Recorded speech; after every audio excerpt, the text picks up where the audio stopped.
தாயின் மணிக்கொடி சொல்லுது ஜெயஹிந்த். அந்த வானம் கெட்ட சொல்லு வந்தே மாதரம், பூமி எங்கும் சொல்லு வந்தே மாதரம்.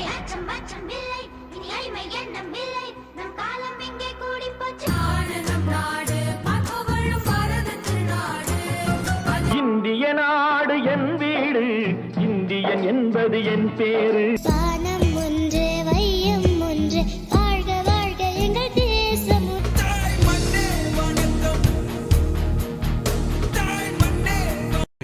தமிழா நாளை நம் நாளே. தாய் நாடே தேடும் வீடே ஒரு முறை வரமாய் உயிர் கரை வருமா. ஆரிய பூமியில் நாரியரும் நர சூரியரும் சொல்லும் வீரிய வாசகம் வந்தே. எழுந்து விட்டோம் கலங்கா